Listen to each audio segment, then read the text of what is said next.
So if I can get the clip off my other camera, it'll be fine. But we got the seat off, the back plastics off, and now we're gonna go ahead and put the rest of the bolts for the back plastics back on the bracket, so they don't get lost. This thing also has a little bit of fuel leak we'll fix while we're at it. We're doing a little bit of rewiring. For anybody that doesn't know, I think this goes to the back, so we'll actually catalog that. Pull the air cleaner. Terrible. That is not good at all. Got that out of the way. Now we'll go ahead and pull this front plastic. I don't know if you can see, but it is two 10mm screws, just like the back metal plastic. We'll loosen that one, and we'll get going with this. Just take these two out, and then we'll have to pull our two switches, but that's not a big deal. There's one out, and now there's two. Well, almost two. So now we'll unplug the switch once we unscrew it, and you guys fell over. That's great.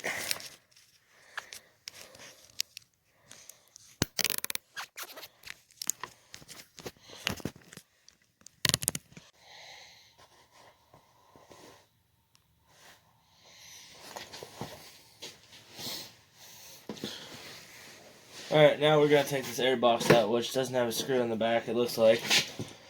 Looks like it's just got this one screw on the clamp, and then a little hose on the bottom. We'll go and take this out. That wiggles free. Just like that.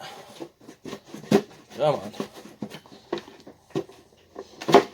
There we go.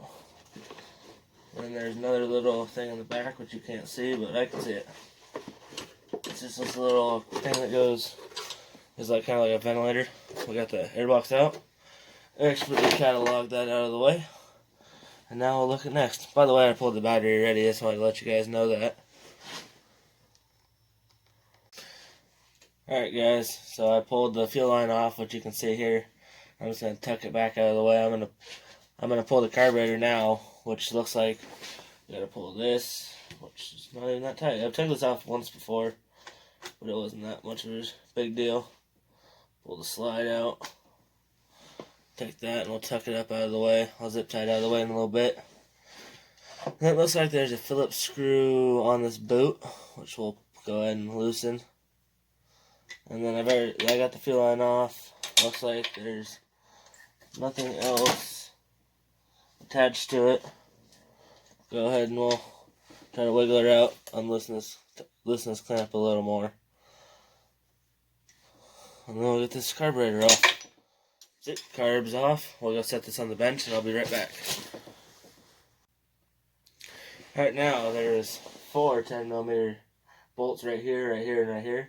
And it holds on these, which slide out from underneath of it, which also has the whole taillight connected to it. We have these that we're going to pull off. We'll put them back on in a second. We just have to get this off. So now we got these 4 screws and we got the taillight. Which, how does that mount? So it's got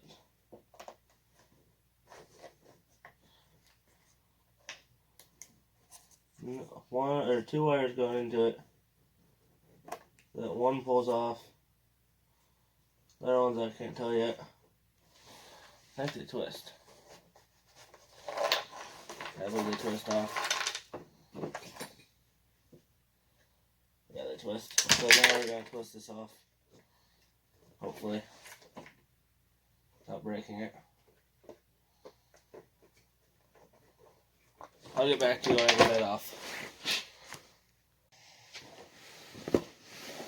Alright, so the removal of this left piece right here took way longer than expected. We got that out, marked these taillight wires so we know where they are. I'm going to go ahead and I'm going to take a knife and cut this. This has the vent line and the taillight wires, so we'll move that out of the way. And we'll take these down, pull these out. Now that's where that cobble butt mess is. So now we gotta take these 2 taillights off and get them all situated, because they go all over the place too. Alright guys, so I got the two taillights and then the wiring right here for the turn signal lights, and I got the taillight wiring. It's all just a jumbled up mess right now, but we'll try to thin this out and get it all figured out because whoever wired this was a little special. But we'll leave it at that. We'll go through this main harness and fix whatever needs to be fixed and thin out whatever is not part of this. And while we're at it, we'll go ahead and fix the gas tank failure, probably rebuild the carburetor, and maybe do a valve job on this with an oil change and a whether there are little things that might need timed or something. I don't quite know, maybe paint the exhaust. But for now, I don't think I'm going to leave it at that tonight. But there's a story I'm going to tell you about how we got this through with her. This guy traded me, or I had a transmission out of my service truck that I traded for it. And it was a 1990 klt200. So I took the motor out of that service truck and put it in my new red truck I got. And then I took the transmission, which was a Muncie 4-speed, and traded it for this thing. And I love this thing. It's pretty cool. And then I went ahead and sold some parts off that truck. Ended up making a couple $100 over what I paid for. And I got a free motor and a free trans out of it. I should have kept the axles, but what do you know? You don't need them until you want. You don't want them until you need them. Alrighty guys, good night.